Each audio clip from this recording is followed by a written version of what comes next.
So much fun to real things be except for Fred. Except for Fred, I think I'm still summer. I'm still hot.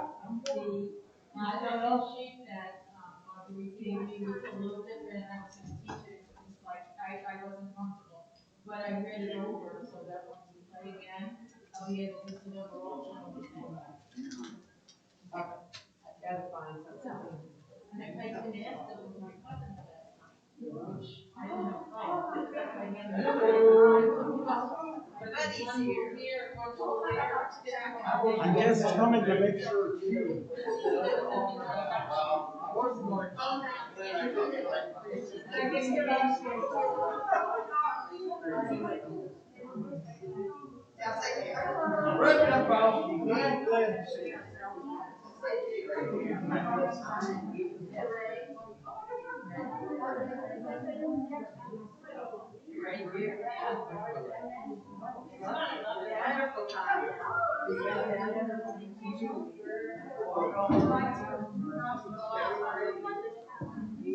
Did you bring those bottles in? So which one is yours? Okay. Let's say mine is on the right. No political meaning. Well, I am far left, but not that far.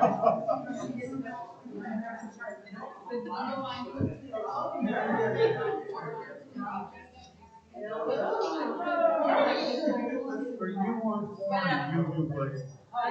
Roman Catholic for 65 years. I'm thinking of trying to figure out something because I was those who were born. I know Pam was. Yeah, that would be great. And there's somebody else that told me. I forget who now. There probably are a few. That could be interesting. My family's Caribbean, what can I say? They were all Catholic. But I think in my first 6 months, always, just so many of them started understanding the tenets of the universe. We were on a bus in Germany many times. We were young people on it. And I was talking to my wife, just like this. The driver turns around and goes,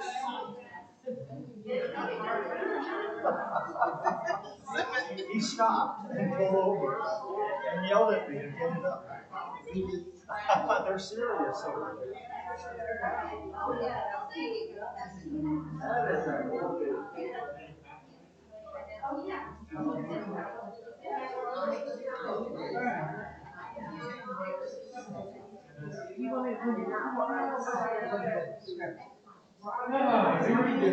well, we can hold a little more. Go ahead and start here. Okay, so play the prelude? That's right, you start. Yeah, she starts. Yeah, whenever you're ready, Jack, go ahead. Oh, there's a few more out there. Hopefully they'll stop to listen. Okay.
Thank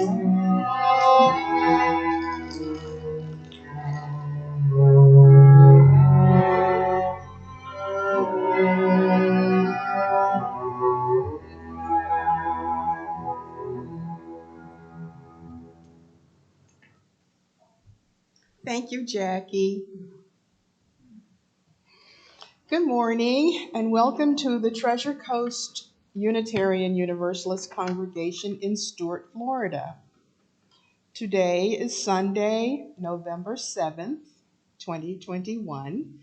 My name is Barney Miller Moore, and I will be your worship associate today. We are a welcoming congregation. We welcome people of all gender identities, ethnicities, ages, and backgrounds. It's wonderful to see all of our vaccinated members in the sanctuary, although we're on YouTube also. To be put on our email list or to find out more information about us, please go to our website at tcuuc.org. You'll get announcements and our Friday online newsletters. Visitors, if you're comfortable, please step up to the microphone and introduce yourself. Are there visitors? Good morning. You have to find the mic, it's hard to test. Hello. Okay, good. My name is David Whitcomb, and I live in Grand Forks, North Dakota. And we have a second home down here in Palm City now, my partner and I. And I'm president of our very small Grand Forks Unitarian Universalist Fellowship. And glad to be here. Maybe I'll be here every couple months or so. Thanks. Welcome. Thank you. Is there anyone else? We have announcements. Tomorrow, the Conversations and Games group will meet at 1 p.m. at the church. Please feel free to join. If you are not a game player, we can talk. Please see Marguerite Gregory if you have any questions. There will be a meeting about the Memorial Garden. We will start brainstorming. What do we really want? This will be Thursday the 11th at 1 o'clock. Please see Janet Groth or Ann Zawa. Join us the first and third Tuesdays at Stewart Veterans Memorial Park downtown at noon for our brown bag lunch. And a big thank you to Jackie for the music, our greeters and ushers, our hosts, Karina Peloni, and our tech wizard, Chris McGann. After the service, we will have water and cookies in the narthex.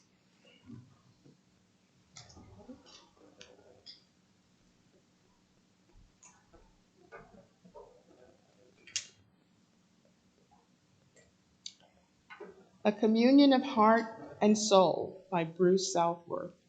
For the gift of this day and for our community of spiritual nature and compassion, we give thanks and we light this chalice as a symbol. May our many sparks meet and merge in communion of heart and soul. My opening words come from, it's short, and it comes from three people, two of which you may have heard of, one perhaps not. Be thankful, my friends, for what you have, acknowledging the good that you already have in your life is the foundation of all abundance. Eckhart Tolle. Be thankful for what you have. You will end up having more. If you concentrate on what you don't have, you will never, ever have enough. Oprah Winfrey.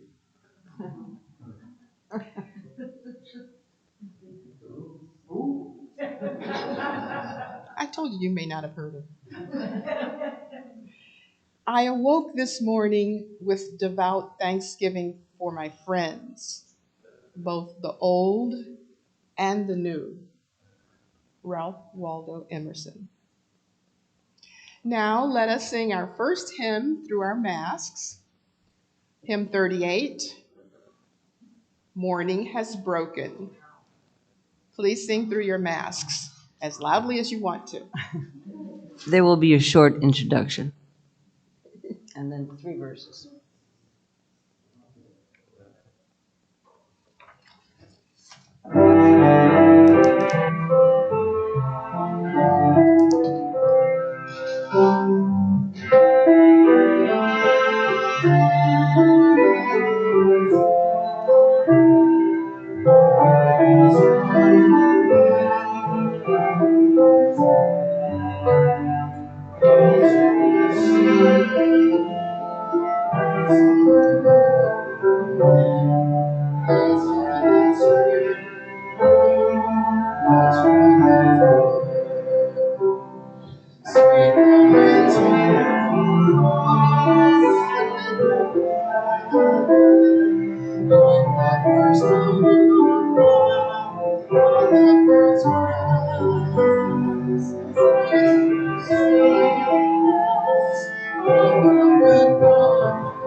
Let us recite our affirmation, speaking the first verse and singing the second. Love is the spirit of this church, and service is its law. This is our great covenant, to dwell together in peace, to seek the truth in love, and to help one another.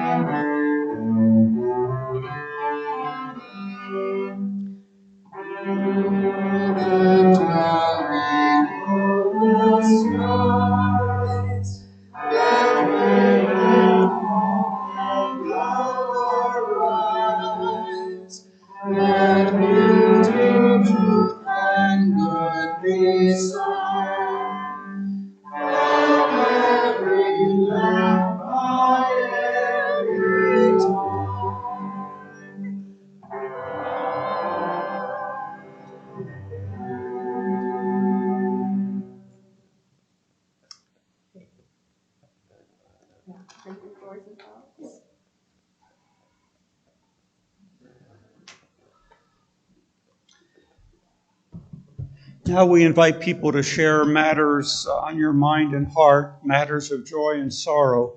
We ask you to keep them personal and keep them brief. And you may or we may move a stone from our pile to our symbolic river of life after you have shared yours. Who has a matter of joy or sorrow? You can come to the mic or from your seat, whichever you're most comfortable with. Anyone?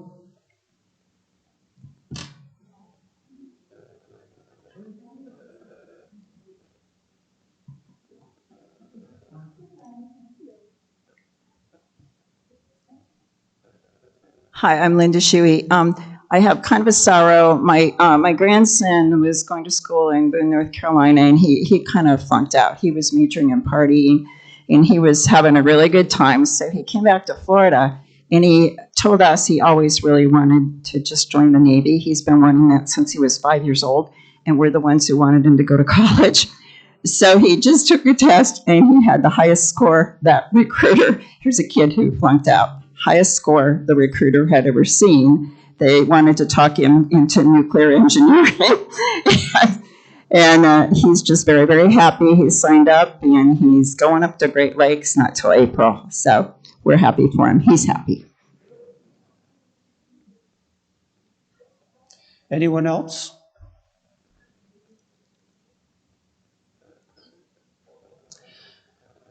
No one? Then we will move one for those that we haven't spoken aloud, because we always have more people than we say out loud. Oh, what? Chris, my sorrow. A friend in hospice, Chris, is that what you wrote? Okay. Sorry to hear that. I have a joy. All joys are welcome. Hello, I'm Jackie, and it's great to see you all. And my joy is that I get to go to hospice and play for people whenever I feel like it.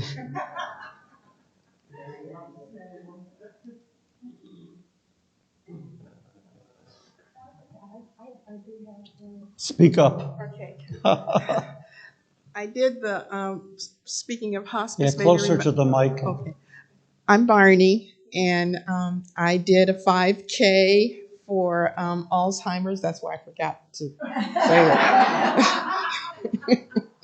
So, and it was successful, and I did it in 35 minutes, which was my fastest time. Pam, you weren't with me.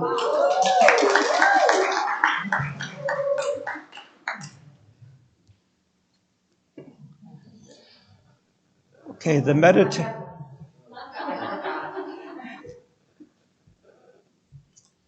I have a sad one. I'm Ronnie Dembowski, and my son, who lives in California, was taking his two little dogs out to go to the bathroom after a party on Saturday night before Halloween. And Cha-Cha, who was 16, got attacked by a, what was it? A coyote. And the other dog went after the coyote and so he dropped Cha-Cha. But they went to an all-night vet, and they said she was going to be all right. But the next night, on the way back to the vet, she died. So this is for sweet little Sorry to Cha-Cha. hear this. And everybody's in shock. All right, so I got to do the joy now. Just let me know when we're done. Go ahead, Joe. Bond. James Bond. I actually played James Bond at the store last week. It was a great time because it was Halloween. It was last Sunday. We all got to dress up. Anyway, so there's great deals at Walmart this month. Black Friday deals all month. But my joy actually is that in my department, and I obviously would like this to stay in this room, but we've had conflict in my department, a lot of conflict. And it's been intergenerational, basically. Us more mature employees as opposed to the Gen Zers with the phones and whatever. And it's been really, really stressful. And I've taken kind of a leadership role in trying to resolve it. But good things are happening, and I think we are resolving it because it's a really happy place when everybody's getting along and doing what they like to do. So I do have that joy that I think we finally have gotten over that hump. You want to move a stone, Joe?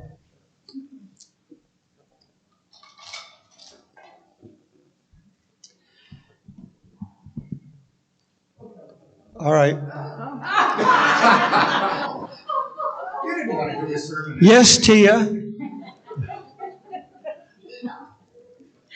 I'm Tia Breeding, and I have a friend who is a vet and who has serious PTSD, which he has never wanted to address. And a week and a half ago, I helped his wife get him down to the VA hospital because he was suicidal and he had expressed it. And then I went down and helped her bring him back.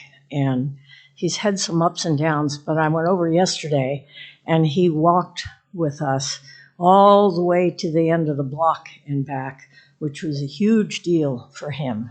So I feel that he's in the mend, and that makes me happy.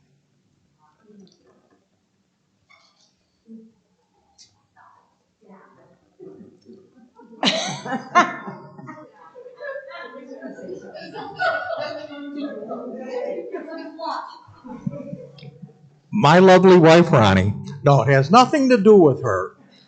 My grandson, who turned 22 in October, who lives in Grand Forks, North Dakota, he just passed his first year of community college with a straight A average and Dean's List, which is quite an achievement considering he's really severely autistic. Good to hear. Good to hear.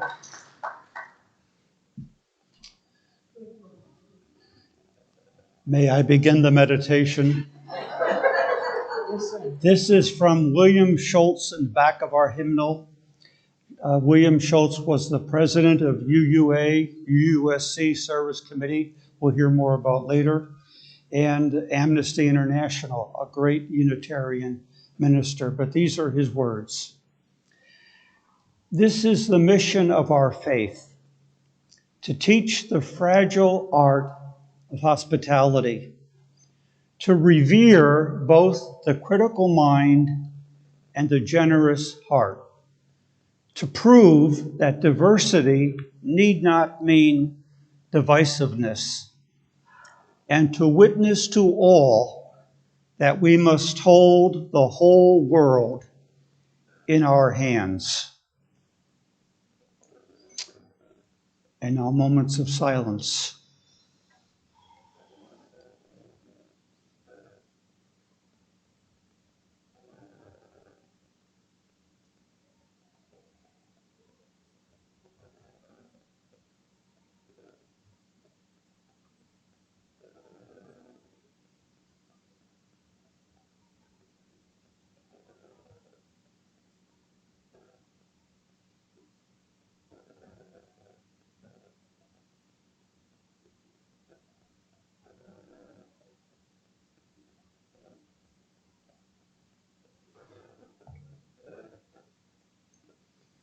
Our next hymn is Spirit of Life. We hum and we sing.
Here we try to speak to as best we can all the needs of the world and of the community we know about.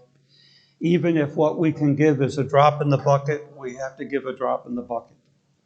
But we also need for this church to go on, and that depends on your generosity. And now we invite that with our morning offering.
One of the things we learned in our days of Zoom was that we could find music from all over and add to our service.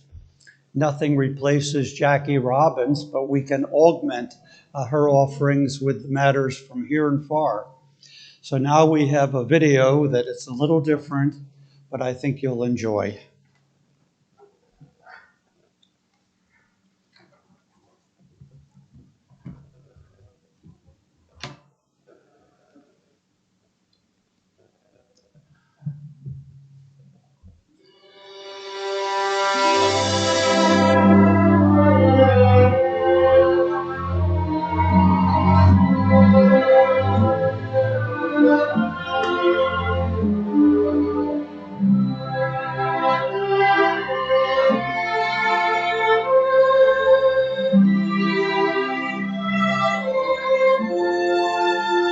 When you're weary,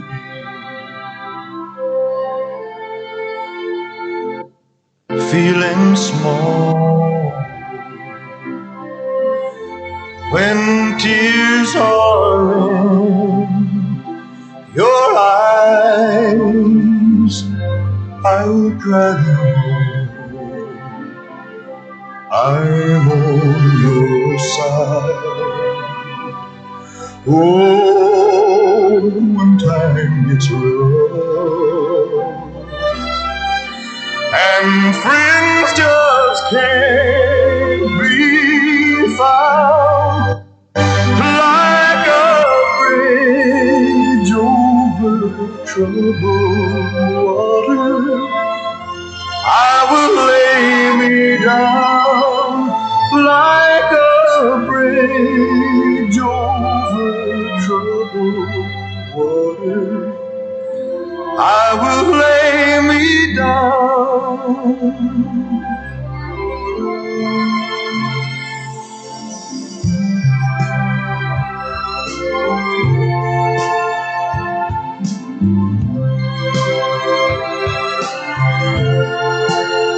When you're down and out, when you're on the street, when evening falls so hard, I will comfort you.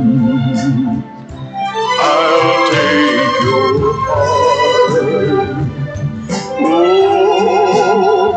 darkness comes and pain is all around, like a bridge over troubled water. I will lay me down like a bridge over troubled water. I will lay me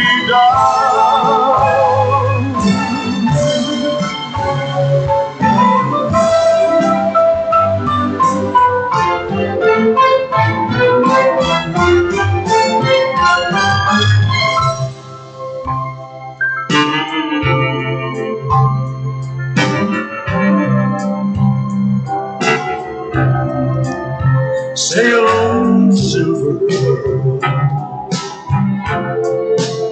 sail on by. Your time has come to shine. All your dreams are on the way. See how they shine. Oh, you need a friend. I'm sailing right behind. Yeah, the bridge over troubled water. I will lead your mind like a bridge over troubled water.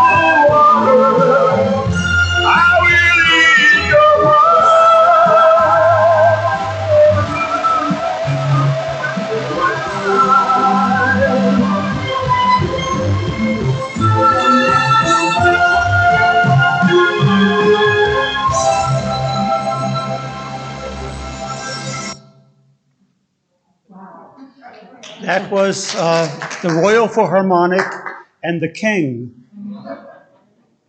Freddie, you want to? Today is Art Garfunkel's 80th birthday. What? Today is Art Garfunkel, who sang that song originally, his 80th birthday. All right. You are a fount of information. Thank you. Thank you for sharing. Wow. Okay.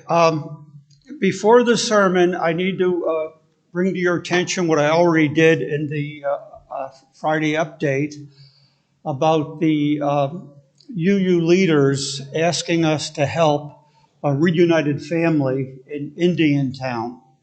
I'm going to tell you a little more about it and then see what we can do. I've been in touch with the minister Ed from North Palm, and they're doing something similar. We're going to try to work together on this. But anyhow, a UU minister named Dottie Matthews, and you know her from Missouri, contacted us to try to help a family in Indiantown. The family is a mom from Guatemala and her 2-year-old who were separated at the border, that horror that was done in all our names, reunited with a 10-year-old daughter and her male partner living in Indiantown, both working part-time, needing help with transportation, diapers, food, etc. Now, the message added that they speak only Acatico, which is a Mayan language from Guatemala. So we won't be talking to them. But we are trying to be in touch with a worker who could pass on help from us. The situation is that they need temporary resources, temporary support until they get themselves going in our area. I've tried to get additional information. I haven't been in touch with a person who would be a go-between. We need to have a go-between who would be able to communicate. Our ever-resourceful Debbie, our administrator, told me about a school in Indiantown. Right now I'm losing the name of it. But anyhow, I looked it up, and it's run by nuns, N-U-N-S, nuns, and they are particularly helpful to immigrant and migrant families. So I passed that on to this Dottie in Missouri, who will pass it on to whomever will step in. But we want to try to find resources to help this family. And so what I'm going to do is put an envelope up here, which you can put money in or put a note in that you will give so much. And when I find out what we can give to somebody to help, I will give a check, and then I'll hound you for what you said you would give. Or you can put cash in, or in a little envelope and put your name on it, and that way we'll have the credit for your statement in the office. But we really want to help these people. I was told that we really can't go to their door. There's a fear factor and, of course, a huge communication issue. So we need to be in touch with someone who will go to their door and offer help, ours and North Palm UUs. This is something we want to do. We've been in touch with Mary Catherine Morn, a new friend of ours, also a friend of John Morn.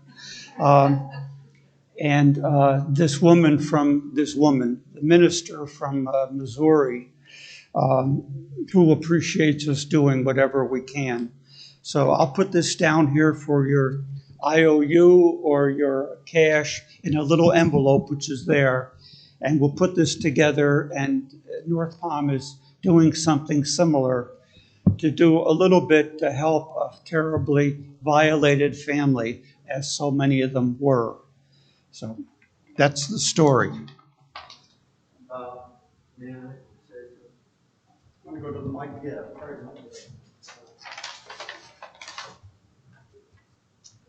Hi, most of you know me, but for those of you who don't, my name's Bill Falk. I'm the president of the board of the church here. We have had someone volunteered to help us provide some leadership on this, and our board will be meeting this Tuesday with its usual monthly board meeting, and we will be discussing this. So beyond this, which is a very nice gesture, we're looking at something that's much more long-term than giving them something just in the moment. Anyway, I just wanted you all to know that. Thank you. Yeah.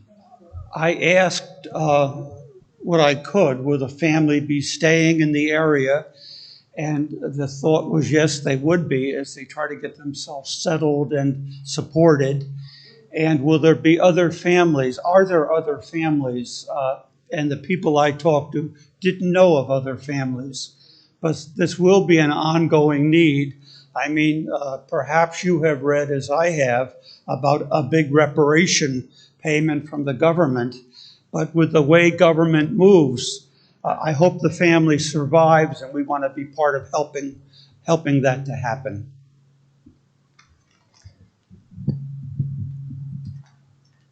Apparently there's a speaker here. So, oh, there it is. Are you going to do the sermon from there? No, I'm just setting this up for when you have your special, when you're inviting people up to sing later and talk.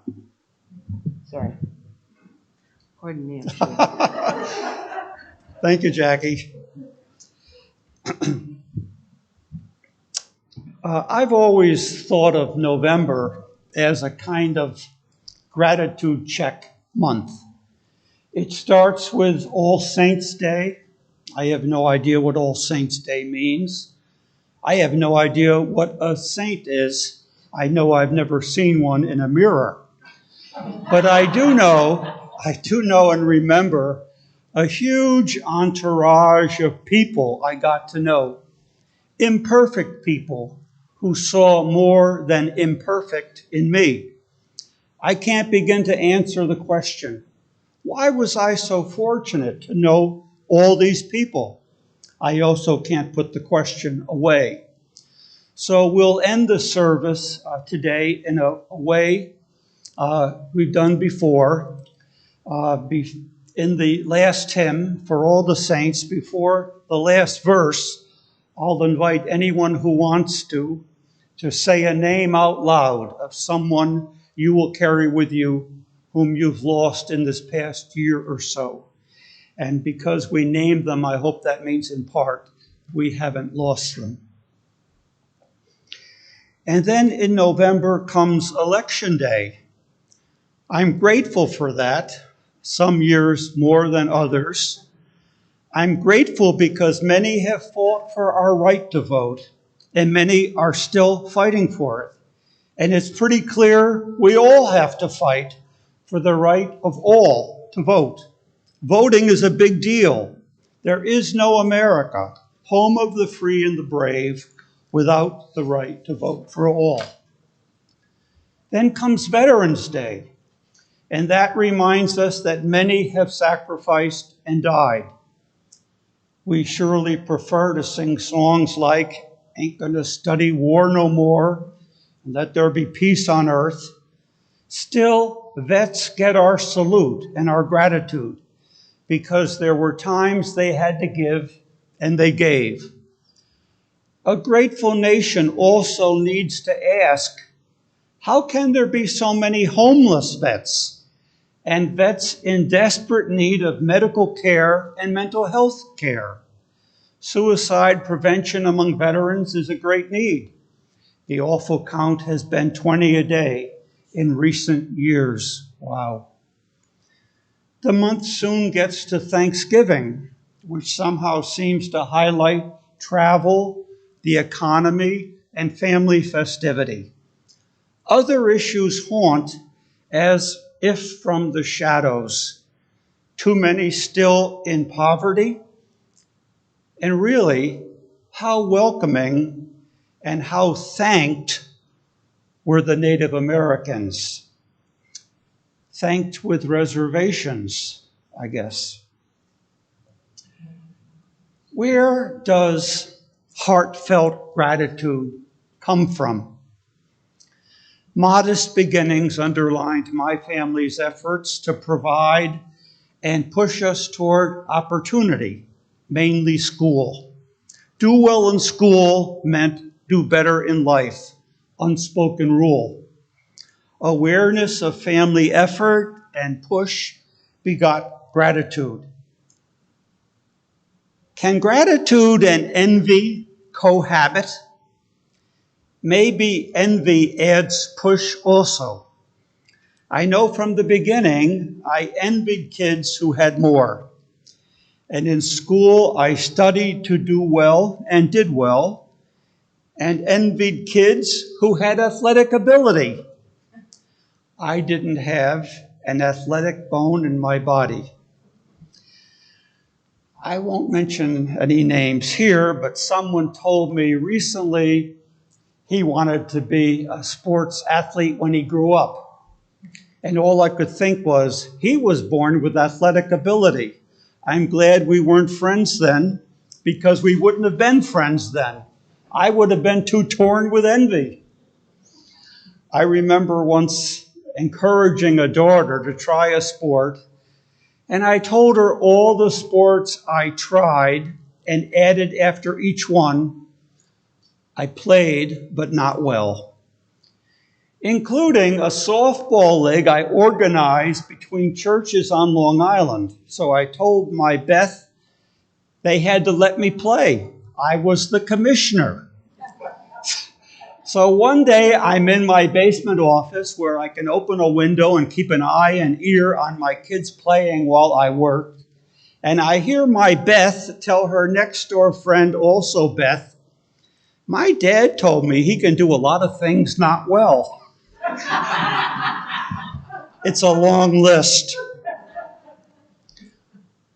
From all the opportunity we've had, how in the world does our land of opportunity, symbolized by a turkey dinner and a horn of plenty, how did we become a land of grievance?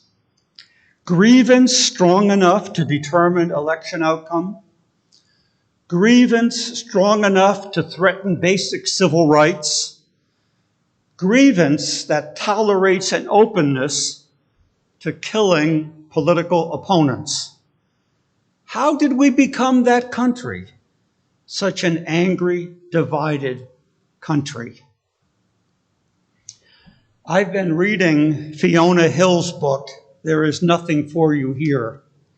She came to the U.S. from Northeast England because there was nothing for a Russian scholar there, and shows how economic forces like mines and factories closing led to plenty of felt and real grievance in the US, the UK, and Russia, where she also studied. Remember, she was one of the Russia experts the former administration fired for telling the truth. And she had her moment in the first Trump impeachment trial. Her book is not so much a reveal about Russian influence in the last two elections. She assumes that influence was real. The book tells how large populations in all three countries were receptive to the promises of populists who played to the grievances.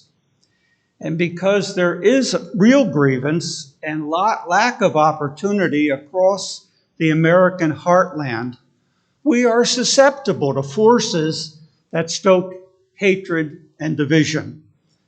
Those forces were well played in the UK to bring about Brexit. Grievance and racism have proven to be toxic bedfellows. I have no idea what critical race theory means, CRT, what it means.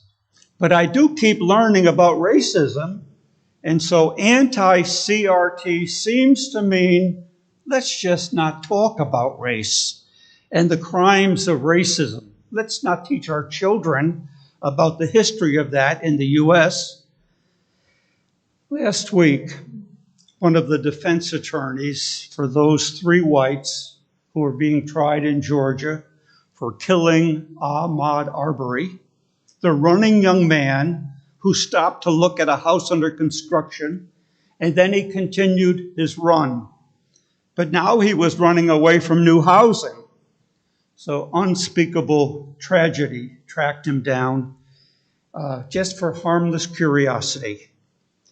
And the defense lawyer of one of the three petitioned the judge to impanel a jury that looked more like the three suspects, white men, 50-ish, no degree.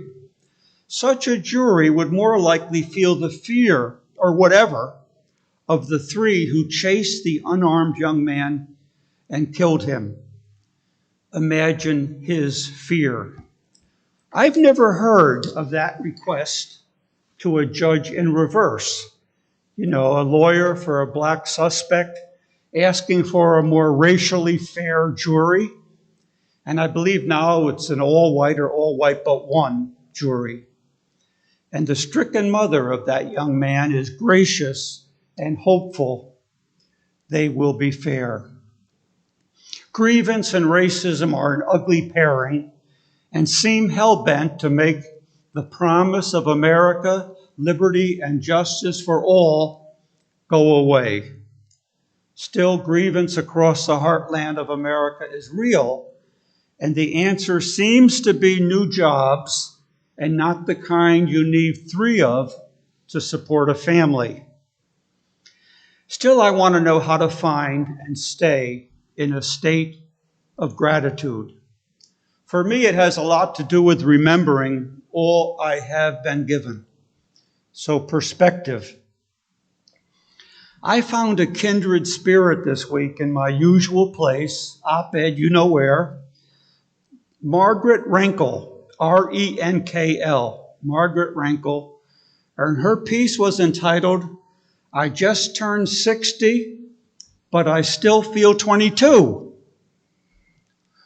I remember being 60 and 22, and they were quite different, but she must be very young 60. This is some of what I'm going to read you now is not on the topic, but I just couldn't help myself. The joking birthday cards that start coming at 40 were funny 20 years ago because they were so far from reality. Now they're funny because they're so true. One of the cards I got last week featured a vintage photograph of plump women in swimsuits who looked remarkably like me in my swimsuit. At your age, swimming can be dangerous, the card read. Lifeguards don't try as hard. I laughed so hard my belly jiggled. A feature of being 60 that troubles me only a little. This is just who I am now, a person who looks exactly like her late mother, despite far more exercise and a far healthier diet. Besides, I loved my mother, and I love seeing her again in every store window I pass. I had to stop and think, how can she be seeing her mother? Oh, reflection, she looks like a dull moment. Now the perspective part. I feel lucky to have got to 60 despite a genetic propensity for cancer, despite the lingering effects of COVID, which will apparently dog me for the rest of my life, despite having survived other infections, strep, pneumonia, that might have killed me if not for the pure luck of being born after the invention of antibiotics. Many infectious diseases that used to kill people by the millions, I never even had to worry about because I was lucky enough to have been born after the widespread availability of vaccines.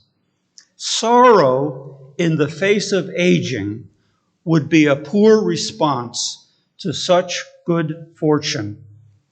Maybe wisdom is just too much to ask of a culture in the grip of collective trauma. Maybe wisdom can be acquired only with time, even if time by itself is no guarantee. Thou shouldst not have been old till thou hadst been wise, the fool tells King Lear. Thou shouldst not have been old until thou hadst been wise. Now, Bob here. Does that remind anybody else of the Pennsylvania Dutch gem? Too old, too soon old, too late smart? Back to Margaret. So might he say, this dear fool to Lear, say to many of the old men now holding public office, and even more loudly to those no longer in office, but still desperate to pull the levers of power. Is that levers or levers? The power. A lifelong friend, one who will also turn 60 this year, sent me an email on my birthday. Her message contained a passage from The Flower, a poem by George Herbert. Grief melts away like snow in May, as if there were no such cold thing. Who would have thought my shriveled heart could have recovered greenness? Who would have thought indeed? But given enough time, we do go on somehow. Like the stems and branches of springtime, our shriveled hearts can recover greenness. And now in age, I bud, B-U-D, I bud again, Herbert wrote. And so it is with us. With so many disasters upon us, calamity after calamity after calamity, a sentiment like that might sound like wishful thinking, and that yet the accumulating decades almost always offer proof that fear and darkness do pass in time, proof that hard work can open doors so wide it later seems as though they had never been closed. It is a great blessing and also a great curse that the hard work of a single generation can wipe out the widespread memory of lack, of pain, but mainly it is a blessing. It means that even now, all is not yet lost. The decades can teach us that too. Margaret Rankle. So, perspective, memory, a legacy of gifts, of encouragements, of affirmations, of opportunities. My behavior may not always show it, but the special days in November awaken a grateful heart. And people still in bud, and places like UU still in bud, remind me that we've got to work so that what we have and what we believe in doesn't go away. Now, our closing hymn is 103, For All the Saints. We'll sing verses 1 and 2, then we'll pause, and I'll invite you to name someone, anyone you have lost in the last year or so. Then we'll close with what is actually verse 4. But we're singing verses 1, 2, and 4. For all the saints. Did you want some people to come up and sing? What's that? Did you want some people to come up for the choir and sing? No, I want them to stand and let me know whom they want to remember. And I'm kind of hoping the verses will be on the wall.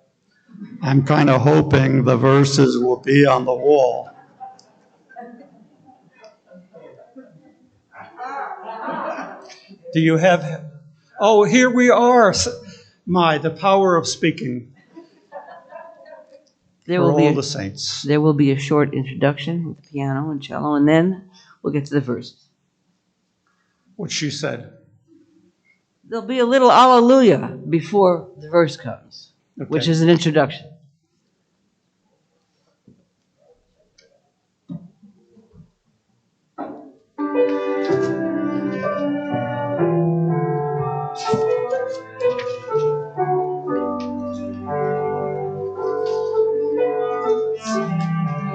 who from their labors rest, lead by faith.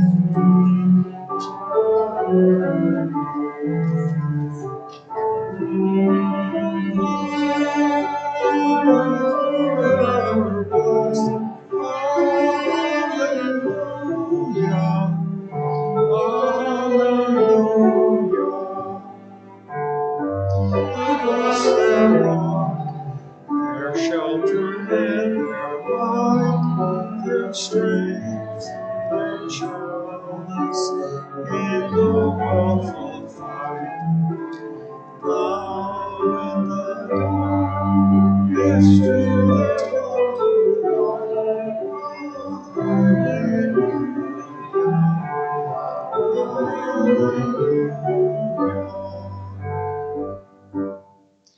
Now, I invite you to share any names, just the name and the relationship.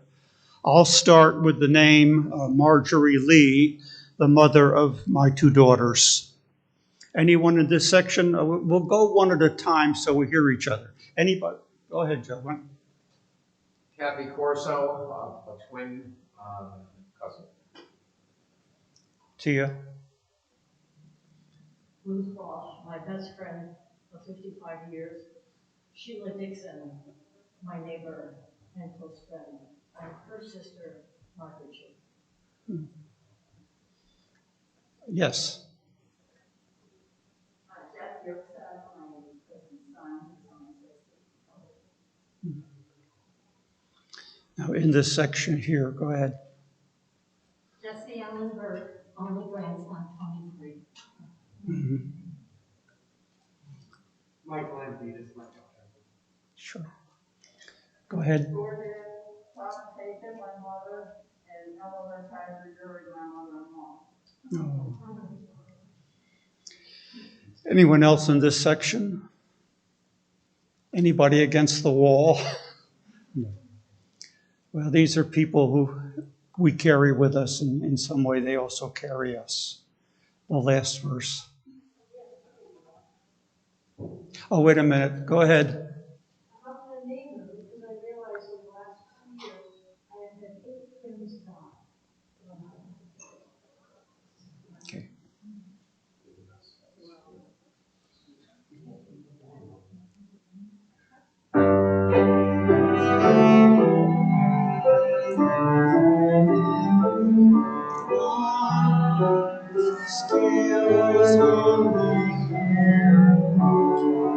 Distance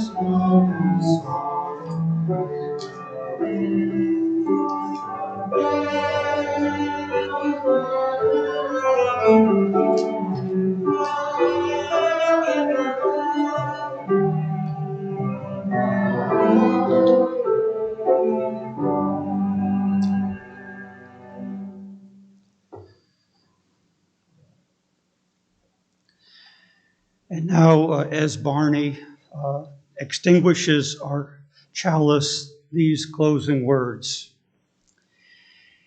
If you use a watering can to help your green things along, raise it above your head and rebaptize yourself a bit. Who knows where there's an idea, an effort with promise that might still come to flower.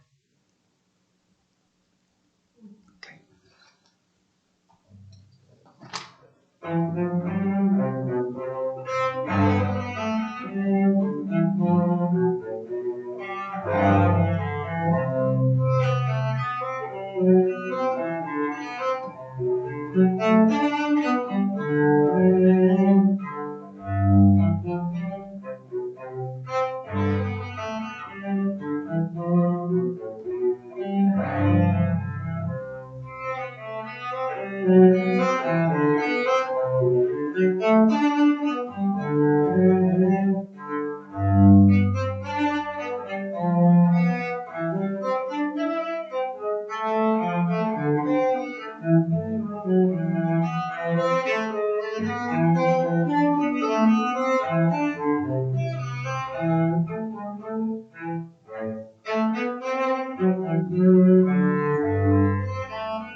Thank you.